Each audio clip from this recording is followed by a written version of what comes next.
Fans of the Bake Off and Escape to the Country will be thrilled by today's guest. I am joined by the fabulous Briony Williams. Hello. Hello. Thank you so much for joining us today. Thanks for having me. It's I'm so excited to be here. Well, and we had a little party last night. Didn't we, though? Yeah. I know. How nice was that? A sober party. A sober party. I know. I woke up feeling so fresh this morning. It's great. Well, I'd like to start by saying, what did you have for dinner last night? Well, it was a bit weird because we went to this party and they had kind of, the canapes going round. Yes. So I had 2 pieces of chicken on sticks and a little smashed potato with a little bit of steak on it. Well, I think when I saw you, I was like, I'm interviewing tomorrow. Have you tried the canapes? And you were like, yeah, they're nice. And I was like, oh, did you try that crunchy vegan one? Basically, that one wasn't so great. No. It was very crunchy. Yeah, I was picking it out of my teeth.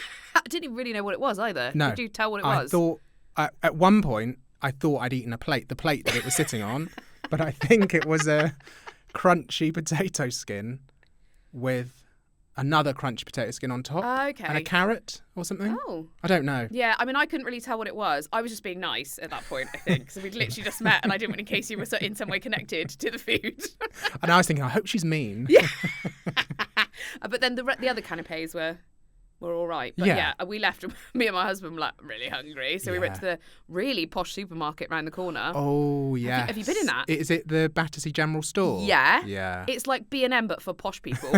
Because you can buy a mop and you can buy your tea. Yeah. And then you can also buy, a fridge magnet. I mean, there's literally everything in there that you could possibly want. But just for really, I don't think I've ever bought anything in there because it's quite expensive. I bought an apple. Bit of healthiness. Steve bought a breakfast sandwich, which he said was very nice. And then I just got really excited because they had an amazing selection of no and low drinks because I don't drink anymore. Yes, I'm a sober lady, sober Susie, and they had all this really amazing selection. I was like, oh, and Steve was like, stop buying stuff because we've got to carry it all back on the train tomorrow. Well, talking of your sober journey, yes, that started about a year ago, wasn't it? Yeah, so October. Where are we? 2023. Yeah. So just after my 39th birthday, I had a bit of a health scare. Ended up in hospital, and one of the things they said to do was to cut back on the alcohol. Right. So so I stopped, and then I just never went back. And I'm in a really good place, kind of physically, emotionally. It's been an incredibly positive change in my life. Yeah. And I feel really, really great for it. I'm trying to kind of spread the love and spread the word a little bit. Because I think people hear sober and think, oh, yeah, and they're like, I don't want to be preached to. Yeah, and I would never preach to anyone. I don't talk about it unless I'm asked because I think, having been in that position where someone starts talking at you about their sobriety, you're like, I don't want to hear it. I don't want to hear it. I'm enjoying my glass of wine. So I think if someone asks, which a lot more people do actually. Yeah, I think people are interested. They are. They're sober curious, I think is the term. And I was for a while before as well because my best friend gave up the year before me. So I was sober curious for a while, and then being ill happened, and I thought, oh, well, let's just see. And you know what the turning point was for me, right? So I went to Lake Garda in Italy. We went to Eurocamp with the family. Sounds fancier than it is. Until you said Eurocamp. Yeah. Went to Lake Garda in Eurocamp. To be fair, it was great. But we were sat at a restaurant around the lake, and there was a rosé festival on. Ooh. And rosé was my bag. Love a dry rosé. Yes, please. So, and there was a rosé festival on, and we were sat around this beautiful lake, and I was like, I don't want one. Oh, wow. It's like, I think I'll have a coffee instead. And my husband sort of looked at me like, who are you? Do I know you? Then he had a rosé. No, he's more of a red drinker. But yeah, and I thought, oh, wow, okay, maybe I don't want it, don't need it anymore. So sort of since then, I've kind of just embraced it. Well, when I read online that you'd gone sober after your 39th birthday, I'd assumed that you'd had a really heavy night out and it just did you in forever. I mean, I think it was connected, right, for sure. Like, I did have a heavy night on my 39th birthday and felt rough. And as I was approaching 40, my hangovers were getting longer and longer, and I was just losing more and more time to feeling like an absolute grot bag. So it was because it was a few days after my 39th birthday. So I think maybe something triggered it. It was connected. Yeah. And you now promote this on Instagram, right? Yeah, so I've got I started a new Instagram page called Gloriously Sober because I want to talk about it and I want to share, my experiences and hear from other people and almost create, there's a really lovely community online of people who are sober or, again, sober curious or, and it's a range of people. So some people who are dealing with addiction, some people like myself who aren't but have chosen to give up the booze just for whatever reason they've decided to do that. And it's a really lovely community already. It's only been going for about a month, but people are messaging me, they're messaging each other, they're making recommendations, and I really love that because I didn't want to put too much on my main Instagram page. Sure. Because people aren't following me for the sober content. They want the bakes, they want the baked goods. They want the escape to the country chat, that kind of stuff, which is absolutely fine. So I thought I'll start a different page and then people can come over to that if they want to. That's their, again, I don't want to be preachy, so I want people to, if it's their choice if they want to come over. But it's been really lovely so far. So I'm kind of, again, really embracing that. Yeah. I mean, I stopped drinking October just gone, so 24. Amazing. And I think the thing I found hardest was finding something to drink. Because it's like, I don't want Coke after Coke after Coke. Yeah. Or orange juice. Yeah, orange juice. 3 pints of orange juice later. Yeah, or to buy something really expensive that's made to taste like the thing it's not. Yeah. And it's full of sugar. Yeah, so, absolutely. It's good that there's somewhere for that, like recommendations and stuff. Yeah, and I've gone for sort of, because for me, I was the same. When I first stopped drinking, I really needed to have that alternative. Now I'll just have a glass of squash or a glass of water, Sure. I'm fine. But every now and again, it's nice to have that sort of alternative. And again, in those initial few months, if you want to, when you still have that habit and you think, I just really want a glass of wine, having something to reach for, there are some incredible options out there now. And there's a great a place called Club Soda in London. I don't know if you've heard of it. No. So it's a shop that only sells no and low alcoholic drinks. Don't ask me where it is because I can't remember. They can Google it. Google it. But they're online as well. Join Club Soda, and they deliver all around the UK. And they've got an incredible selection. And I did a story for Morning Live on why non-alcoholic drinks cost the same as alcoholic drinks. Oh, I'd love to know. Yeah, it's to do with the process, basically. The process is still the same, and if anything, it's actually more of a process because they have to remove the alcohol at the end. Okay. So even though obviously it's not taxed as much, with that extra process, it's basically a very similar product. Okay, because that's what annoys me. I'm like, why is it the same price? It annoys a lot of people. Yeah. But yeah, so that's why. So I went to Club Soda and met this incredible barman who recommended me loads of wines. And so I was drinking this red wine at like 9:30 in the morning, which felt really weird, but it didn't have any alcohol in it, so it was great.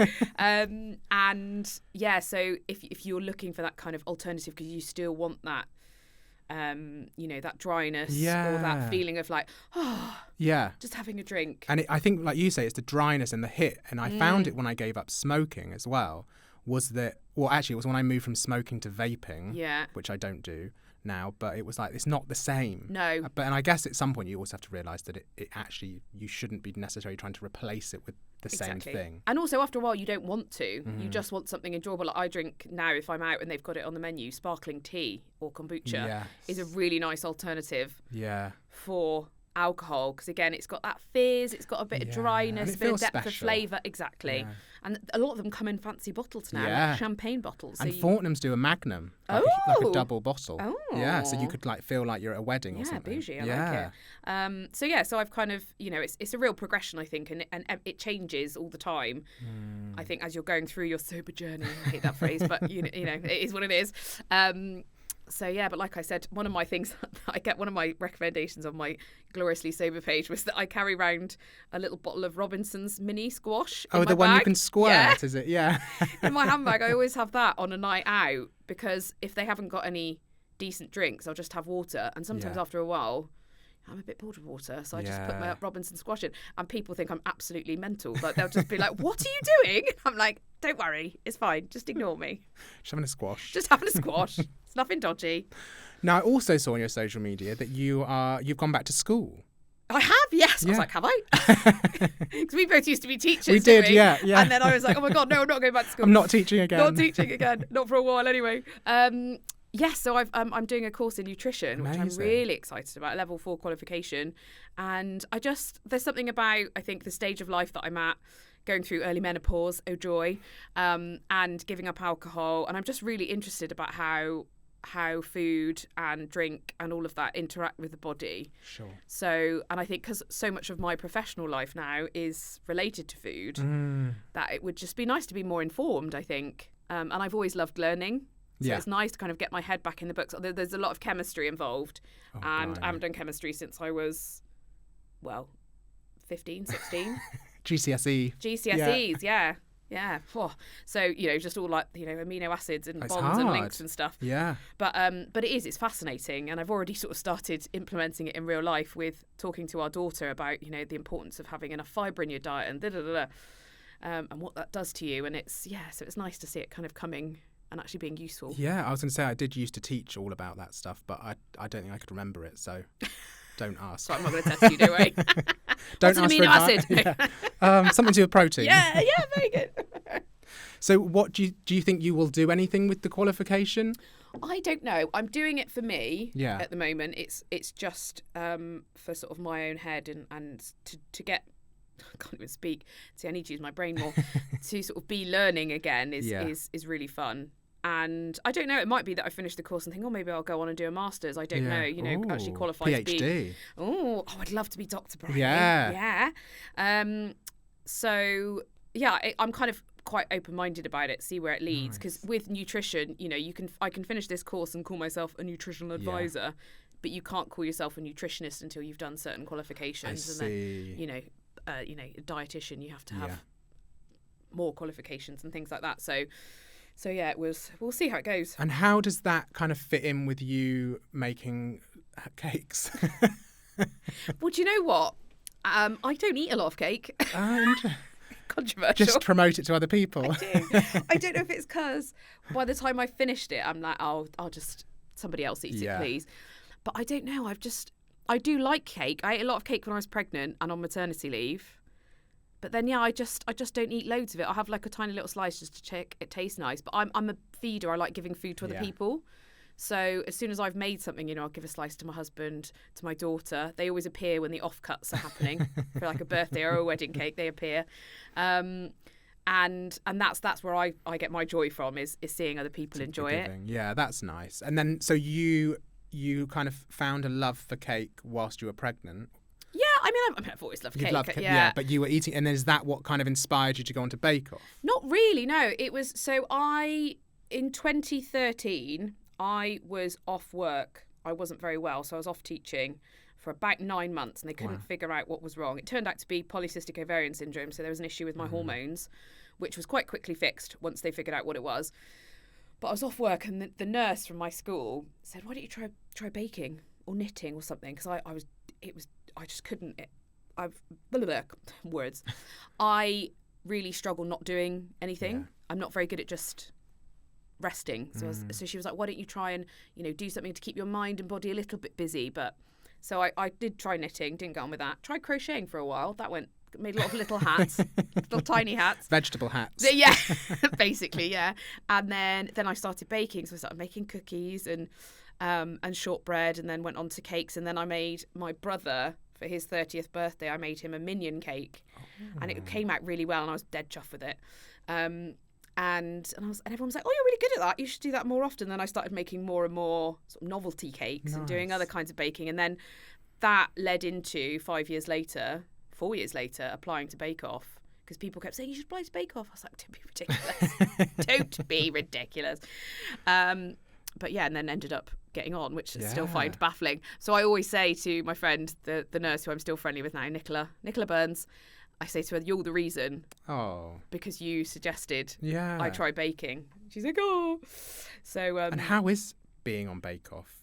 Amazing. Yeah. Amazingly stressful. Yeah. But amazing. It was such a high point in my life. So much fun, so stressful, but worth every ounce of that stress, because it's just such an experience. And everyone's like, "Why'd you get so stressed? It's only cake." But when you're in that tent, in that environment, it's not just cake. It's they're if they don't like it, they're attacking your whole personality. And it's very much like a family. Like if ever I go to a book launch of a Bake Off star, everyone that's ever appeared on Bake Off is there. And it's like they know each other really well. And I kind of, like last night, Stephen Carter Bailey was there, and he was on the series before you, I think, but you're really good friends. Yeah. And it's kind of nice that there's a community, almost like a bake-off community. There is, absolutely. I think it's almost like, because you all share this trauma of going through the tent and being judged by Paul, and being in his presence. I think you do automatically connect. It's kind of like, I remember the first time I met Stephen was at Chetler's book launch. Oh, yes. And it was a few months after our series had aired, and I walked in and it was just full of, and I've been a fan of Bake Off since it started. So I walked in, I was like, oh my God, it's Richard Burt. Oh my God, it's Chetler. Oh my God. And then it was Stephen. I was like, oh, like proper fangirl. And we just got on really, really well. We've been friends ever since. Yeah. So, but yeah, it's like an instant connection you get. I guess it's like when they say if you've got a shared interest or a shared hatred of something, you can bond. Yeah, which I think maybe there's a bit both in there. Yeah, because by the time you finish Bake Off, you don't want to look at another sponge or look at another bit of bread. You need like a few months off, and then you go, you find your love of it again. I think they also set you up in a way, because cooking or baking in a marquee in the summer is not so much the baking, but I guess the baking, but also the decorate. I once decorated my friend's wedding cake. Well, I made the wedding cake, and she said, I need you to put it together in the marquee because my friend's coming over to do the special, like after the icing's happened, she was going to decorate it. Right. So I did it in the marquee, and it was humid. Oh, no. And it was feeling weird, but I was like, I managed to get it to sort of coat. And then when I came back the next morning and looked at the cake, the icing was like dripping off of the cake. No. And it was the humidity in the marquee. Yeah. And I'm like, and they make you guys, I know, kind of like effectively promote yourselves to the world in the worst possible situation. I know, it's when they tell you that the chocolate is the worst bit. Oh. Try and temper chocolate. How are we meant to temper chocolate in a 35-degree tent? Like, it's not going to happen. It's not going to happen. And it's funny because like Paul kind of off camera will be like, yeah, most people kind of temper chocolate in these special rooms. Yeah. Temperature controlled rooms, and you're trying to do it in a Or they put that like butter in or something, isn't there? Yeah. Like something you can add to it to temper it automatically. Yeah, like hot, and you're like, it's just not going to work. But I mean, it's what makes the show great, though. I think it's people love it when it goes wrong. They do, to be fair. Don't they? Like that's part of the fun of the of the show is watching when things. I mean, Yeah. a lot of mine went horribly wrong, and I'd just be crying into the freezer, and Noel would kind of come over and put his arm around me and be like, "It's all right." Oh, that's nice. And then you've made a move now from Bake Off to Escape to the Country. a bit of a random sidestep. Unless you hated Bake Off so much that you are escaping to the country to get away from it. Not at all. No, not at all. It was just a really joyful thing that happened where Escape to the Country got in touch and said, would you be interested? Because I'd done sort of a couple of years presenting on Food Unwrapped. Yes. Which was, I loved working on that. Like people like Matt Tebbett and Jimmy Doherty, Kate Bolton, just brilliant and really interesting. I'm a fountain of random food facts. And so I'd done a couple of years on that, and they approached me and said, would you be interested in maybe trying to do an episode? Because I've always been really interested in property, and I've helped various family members sell houses and buy houses. But I think so much of it is just getting to know people and talking to people and making people feel comfortable. Because these people really are moving house. Yeah, it's a genuine thing. Their house has to be on the market. They do have to have that intention to move. They are putting their hopes, on Escape to the Country, that they'll find somewhere. So, you get people, they are quite nervous. I think for a lot of people, they're probably not looking to be on television. They just want some help. It's just a bit of, it's like an added bonus. Yeah. So I think being able to keep people calm and sort of bring out the best in them and be assuring and take a cake. I do often take cakes, yeah. Actually, the first episode that I ever filmed, the couple bought one of the houses and it was near Bristol, and I took them a cake when they moved in. And we're still in touch. They're such a lovely couple.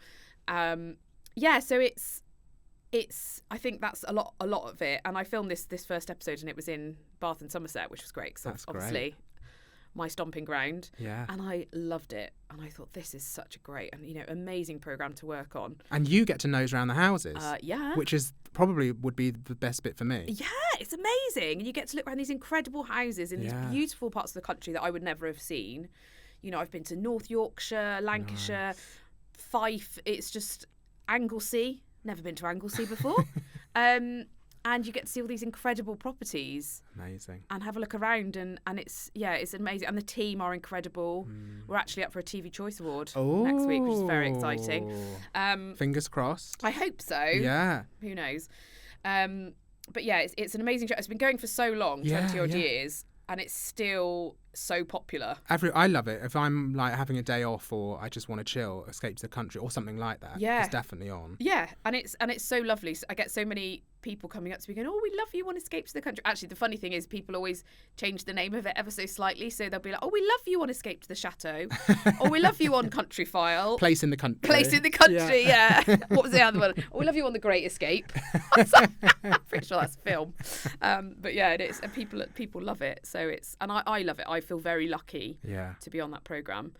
I think as well what I like about it is when I first used to watch it like 20 years ago, very rarely did people buy something. But now I think it's got better, and I think as it's progressed, people, I don't know if it's the researchers or I don't say the estate agents, but somebody is choosing better properties for the people, and they seem to quite often they'll buy something. Absolutely. Well, I mean, the research that these researchers do to find these houses, and then I go on and claim all the glory on screen, but they're amazing. Yeah. You know, they find, I'd love them to help me buy a house. You know, they find so many incredible properties, and what I love is that they think outside the box. Obviously, we've got the mystery house, which is always slightly, you know, but sometimes people prefer that. People love the mystery house. It's often the one that they'll buy because it's not what they thought they wanted, and then they walk in, they're like, "Oh, this is what I actually, wanted. this is what I want." Yeah. Well, I definitely don't want a barn conversion.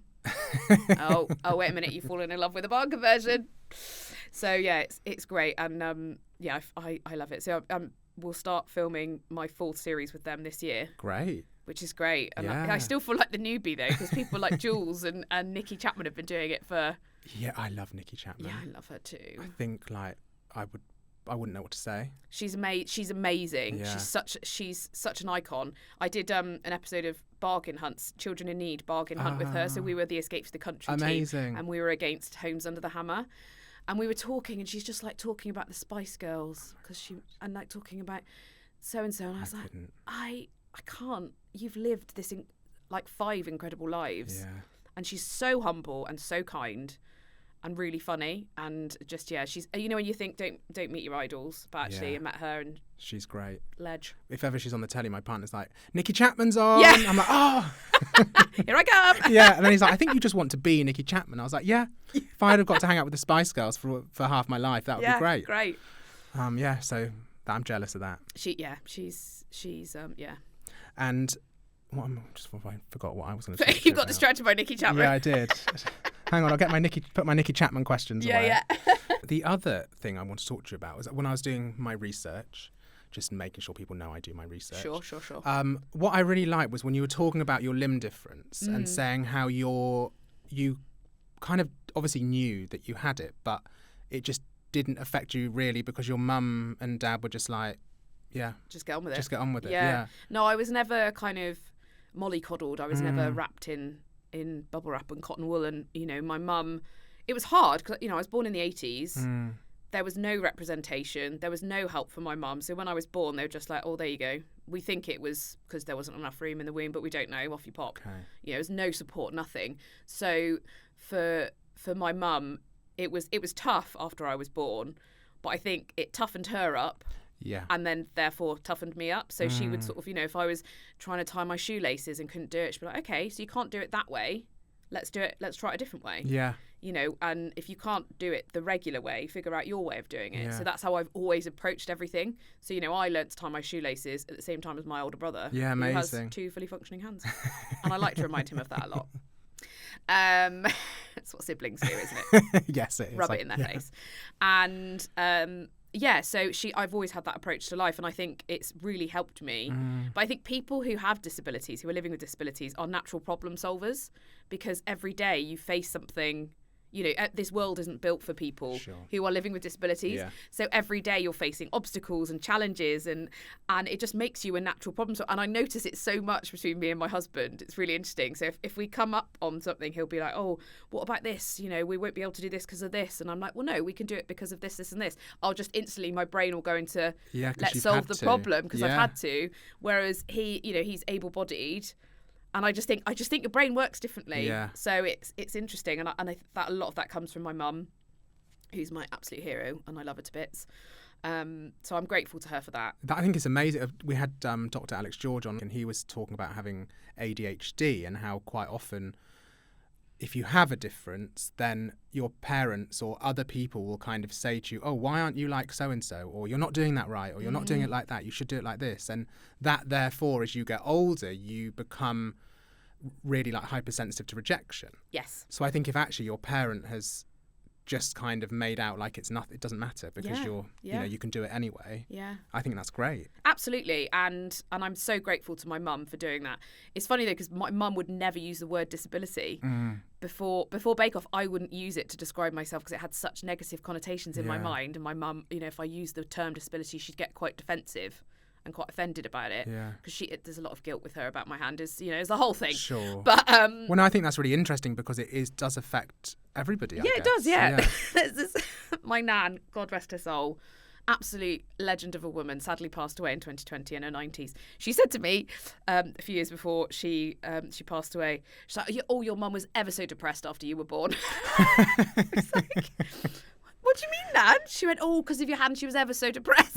I said to my mum what she'd said. She went, "Mum, you can't blooming say that to her." But basically what she meant was she was so worried about me and so, stressed and, she didn't know that I was only going to have one hand. So when I was born and it was such a different time. Yeah, absolutely. That it was, my nan could probably have phrased it a little bit better. Yeah, potentially. Classic nan though, isn't it? Like, brilliant. Yeah, my nan once said to me that she wished she'd moved to Australia. And I said, but if you'd moved to Australia, I wouldn't be born. She went, well, I still wish I'd moved. I was like, oh, thanks very much. Thanks, Nan. Yeah. Nans are the best. They don't know what they're saying half the time. Or they do. They do, yeah. They do. It's funny because my mum's, she's 73 this year, and I feel like she's heading into this kind of her nan era of just saying whatever she wants and not worrying about it. But your mum, you didn't get any vibe about her feeling sad about your hair? No, not at all. No, she's literally my biggest cheerleader, my biggest fan. And I think it was just something she had to work with. And we have such lovely open conversations about it now. Nice. Yeah. And she worries about it. She's like, oh no, I don't know if we should have this conversation. I'm worried it'll upset you. I'm like, no, it won't. I'm perfectly comfortable with it. And I think it's good for her to talk it through because she didn't have anyone to talk it through with then. And it's funny, actually, we went out for lunch with Molly Pierce from The Traitors. Oh, yeah. Who's now on Dancing on Ice. Yeah. Who has a hand just like mine. And her mum. And we went out. We had the most amazing lunch. And the mums talked. And it was so lovely to see them kind of opening up to each other and saying, oh, well, this is when so-and-so was born. This is and I had this reaction and I had this reaction. And me and Molly were like, this is lush. That's nice. Yeah, it's really nice. Yeah, although I am cross at her for letting Harry win. Oh, yeah. You wouldn't know if you met her. She's literally the most... I'm sure she does seem lovely. ...scrumptious human being. Oh, my gosh. She's just so beautiful, it's painful. And such a nice... Oh, she's lush. And my daughter's obsessed with her on Dancing on Ice. Right, before I move on to my favourite dish section... Yeah. I thought I'd just ask what's coming up? What have you got next? What's coming up? That's a great question. So I'm going to be back on the airwaves on BBC Radio Bristol in February, which would be really nice. I've been doing some cover with them, which I really love. So I did some in December, and now it's kind of going to be a bit... if they've got a presenter who's off for a couple of weeks, are they going to get me in to cover, which is great. And I love it. Yeah. Love it so much. And BBC Radio Bristol and Somerset have been so supportive of me over the years since Bake Off. So I'm incredibly grateful to them. So, and I just love it. Like there's something about, and I've learnt to do all the desks and everything. And there's so many buttons. And I'm like, if I press this wrong, it's just going to be completely quiet. There's going to be nothing going out on air. The power is a little bit too much sometimes. Love it. But I love it. Or I'll be saying something and they'll be like, yeah, put the mic up. Like, oh yeah, sorry, I can't hear you if you don't put the mic up. But just it's silence. Great. Yeah, just silence. We start filming the new series of Escape in March. We have to wait till the days get a bit longer. Of course, so you'd only fit one house in otherwise. Yeah, exactly. Yeah, it's a bit of a short episode in the dark. And Morning Live, I'm still doing regularly, so I'm on every couple of weeks on that, and I love doing Morning Live. It's such a nice show to work on. And some other bits and bobs, kind of hopefully in the pipeline. But some bits that I'm not allowed to talk about yet. Oh, I hate when people say that. So Come on, tell me. I'll tell you after. But yeah, and I'm still enjoying every minute. It's still, even now, what is it? It'll be 7 years this year since I was on Bake Off. still doesn't feel real that I get to do this as my day to day and do wonderful things like this, like talk to you, and work on Escape to the Country. It all just feels so surreal still. So every opportunity that comes along feels like such a blessing that I'm just grateful for it. Oh, well, that's very nice. And we love seeing you on the telly. No, thanks.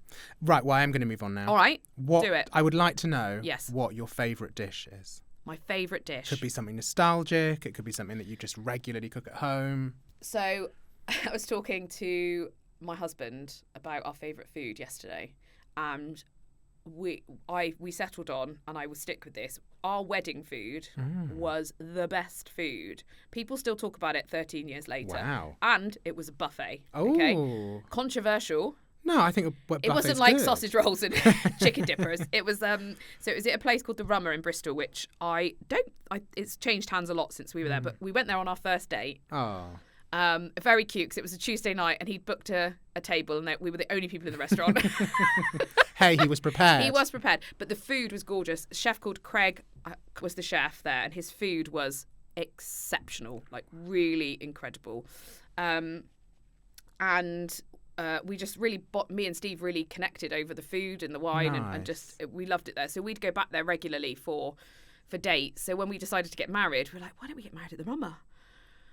But it's not a massive space. We were like, oh, we'll do a buffet. Yeah. And then we basically just said to Greg, do whatever you want, because we trusted him so much because his food was so incredible. So he did this like slow roasted leg of lamb and the sea bass, and then all these seasonal salads, 'cause it was in the summer. And they had like the dry ice by the lamb, so that it was sort of spilled out into the room, and the whole room just smelled like this incredible lamb, and it was just it was so good. And then in the evening we had posh kebabs, so they'd made all these meats and these breads that they'd made with these salads, and it was just amazing. And people still say now the food at your wedding was exceptional. So I think that's got to be my favourite. And that's good, because like often wedding food is not particularly good. It's quite dry chicken. Chicken in a sauce. Yeah. Yeah, I mean, can you name a wedding that you've been to where you've thought that food was amazing? Well, no, if all my friends are listening, then their wedding food was fantastic. But I think people can openly admit that sometimes their wedding food is... Yeah, it's not like going probably to that venue for dinner. Yeah. Because suddenly they're having to cook food for like 250 people. Yeah, exactly, yeah. So and to come out at the same time. Yeah. And so it's although I went to a wedding in Ireland a couple of weeks ago, food was sensational. Really? Yeah, it was so good, and it was like proper like steak and potatoes, and it was gravy. It was just great, that kind of like. There was like, I think there was like 3 kinds of potato on the plate, and I was like, guys, you're really living up to this stereotype here. But the bride, who was Irish, she absolutely loves potatoes. She was like, I don't care, I'm embracing the stereotype. Like spuds all the way. So if you had to pick one dish from that buffet, so probably the lamb, the slow roasted lamb with. Yeah, the selection of salads they had, which I wish I could remember the exact details, but... Slow roasted lamb is always good, though, isn't it? Yeah, really good, yeah. Unless you're vegetarian. Unless you're vegetarian, in which case probably not. But... Yeah. But I'm not, so yay! We're going to move on to culinary confessions now. Okay, oh gosh. What is the one dish that you make better than anyone else? Okay, this is really hard, because I know a lot of really good... I thought you were going to go because I make everything better. No, because I know a lot of really good, like a lot of my friends are really good chefs, like Michelin-star chefs, so I can't exactly be like, well, I make this better than anyone else. I made a sweet potato gnocchi for Morning Live last year, and it was so good that I've made it quite a lot since. And Dr. Ranch was on the episode, and I looked away and I looked back, and he'd cleared off the whole plate. Even though he was only meant to be having like a little nibble, he literally cleared the plate. And Steve, hubby, was like, oh my God, that's literally the best thing you've ever made. Nice. Yeah, really simple though. I didn't realise how easy it was to make gnocchi. Yeah, it is. It's just, I think, not as simple as buying it from the supermarket, which is why people don't make it. Yeah. But it is so easy. Yeah, and like making the shapes is quite fun actually, using a fork and stuff. So I think it's quite a mindful process. Yeah. So yeah, that one. Lovely. Yeah. What is your biggest cooking disaster? Okay, you were talking about wedding cakes. I had a wedding cake disaster for one of my best friends who got married, years ago now. And her wedding was in Devon. I was making the wedding cake. I was driving it down from Bristol to Devon. We had to be there by about 7:30 in the morning to get it set up in the marquee. Yes. So I'd taken it down, I decorated it the day before, and then took it down in 3 separate tiers. When we got to the venue, opened up the bottom tier, and all the icing had melted off. Oh no. And the groom's face was like, oh my God. I was like, it's fine. It's fine. It'll be absolutely fine. Don't stress. Oh no. Because it was hot. It was summer. Yeah. You know. What did you do? Well, I was prepared. Okay. I took my piping bag and a load of my equipment down with me with some spare icing. So I basically scraped all the icing off, re-piped it on, and then built it, and then sprayed loads of edible glitter all over it. Which I find, if in doubt, spray it with edible glitter. Yeah, absolutely. And it looks prettier. And I didn't tell the bride till like 3 weeks later because I Perfect. was thinking if she found out, Oh, she'd be very cross. Yeah. I was once making my friend's wedding cake, and she phoned as I dropped the big bottom of the cake. And rather than just go, not answer it, or just say, oh yeah, I'm fine, I just went, oh, I've just dropped your cake. She was like, what?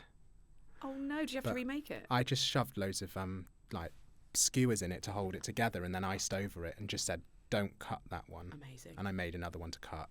Oh, A bit smaller. But it's a lot of pressure. People it's a don't lot realise. of pressure, and I will only make wedding cakes for people I love now Yeah. because it's so stressful. Have you ever served something ready-made and pretended you made it yourself? Yes. Good. Yes.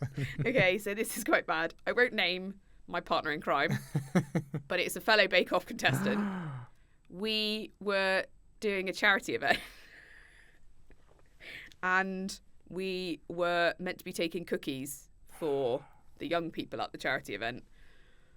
But rather than bake the cookies, we went out and got drunk and went out dancing at the Royal Vauxhall Tavern. Yes. Yeah. Is Yeah. that what it's called? Yeah. RVT. Yeah. Best night ever. But we Yeah, got back it's when the so sun good was there. coming up. This is again back when I was drinking. And so we panicked and just went and bought a load of M&M cookies and put them in paper bags to make it look like we'd made them. Do you have a food guilty pleasure? I try not to associate guilt with food, Sure. but We do say no shame. There's no yeah, shame. no shame, absolutely. Montezuma dark chocolate buttons. Mm. Because I like a bit of chocolate. Yeah, that's quite fancy. It is. I am a bit fancy, Yeah. Sam. Have you not Well, realised you're it? from Bristol, so naturally. Says the girl who claimed that M&M cookies were her own. So I have them in the fridge door. So if I open the fridge, I'll be like just one or two little chocolate buttons. Also, they're quite expensive, so it kind of stops you, I guess, Yeah. from overdoing it. Exactly, and also they don't have any rubbish in them, so that it's literally just They are, yeah. I what do should like be in Montezuma chocolate. So, and also because they're dark, you can't eat too many of them anyway, because Yeah. it makes you feel a bit. Ugh. That's quite grown up as well. Oh, isn't it? thanks. Dark chocolate. I am 40 now. I'm a grown up. Well, I'm going to start on the quick fire questions. Okay. Which they never are I was quick going to fire. say, I bet they're not. Well, I say them and they're quite short, but then the answers always end up being quite long. Okay. But if I wink, that means wrap it up. Wrap it up. For I don't goodness ever sake. do that, but Okay. I'll try today. What is your go-to meat-free meal? Tofu, smoked tofu. This is so bougie. Smoked Montezuma chocolate, and now smoked tofu. fajitas. Very nice. If you could only eat one cuisine for the rest of your life, what would it be? Italian. Best kitchen advice for reducing food waste? Plan ahead. Good. Top piece of advice for people looking to give up alcohol? Find a good alternative for the drink that you really like and have it to hand. Lovely. If you were a flavour of ice cream, what would you be? Right. And why? So previously, I would say I'd be something like chocolate because I've always been quite a sweet person. But since I've hit 40, I feel like I've come into my slightly more sassy era. So I'm now going to say I'm salted caramel. Oh. So I'm caramel because I am still sweet. I'm a Yeah. nice person, but I got a bit of a salty edge to me. So I stand up for myself more now, which I should have been doing my whole life. Love that. But yeah. And is there a food that you always eat on your birthday? We've always done cake and carver on my birthday as a family. Now, obviously, we do like cake and sparkling tea. No Secco. But no Secco, yeah. Doesn't have quite the same ring to it, does it? Cake and kombucha. We'll do Yeah, that, that works. That's always been like a tradition Lovely. in my family, so we'd always do And that. is there a favourite type of cake? We'd normally just buy like, like one of the party cakes. Caterpillar. Yeah. Oh, we love a caterpillar. Yeah. Not going to say whether the Colin caterpillar or the other. Didn't Aldi do a caterpillar as well? There was a lawsuit. Didn't they just? Yeah, there was. The caterpillars were Yeah. fighting. Yeah, I do love a caterpillar cake.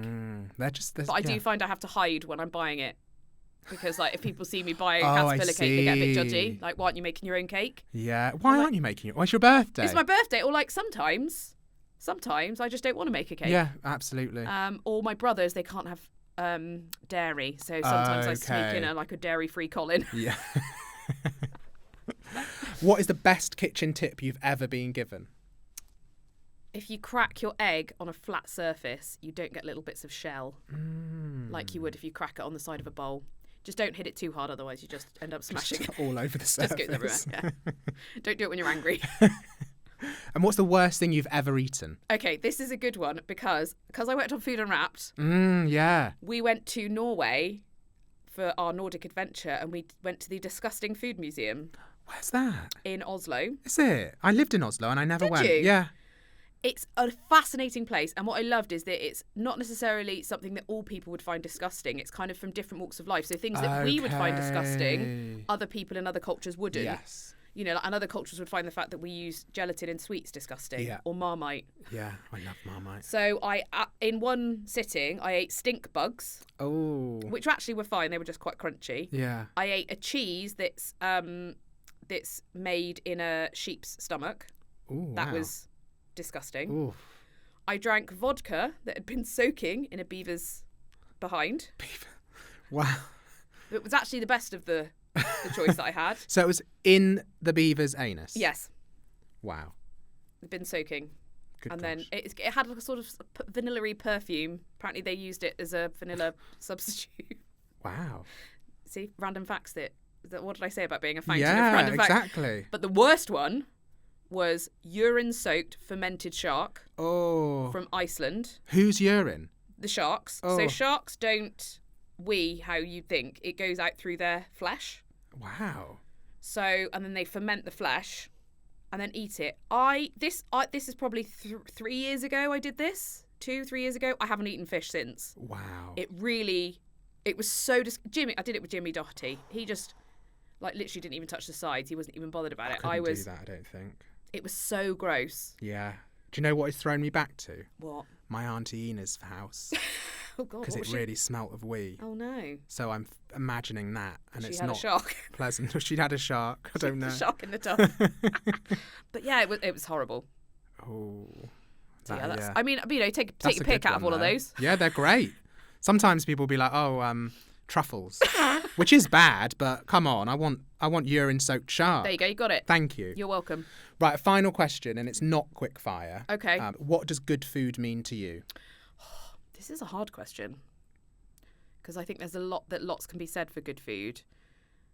But for me, when I hear the term good food, I think of people around me and I think of sharing something that everyone's enjoying and warmth. And as much as the food needs to be enjoyable, it's very much about the atmosphere that you're in and the people that you're with to make it even better. Because you can have a plate of good food on your own, but then you bring in all these other people that you share it with, and it just elevates it and makes it even better. Lovely. Like a wedding. Wedding's a bit stressful, but maybe more of a dinner party.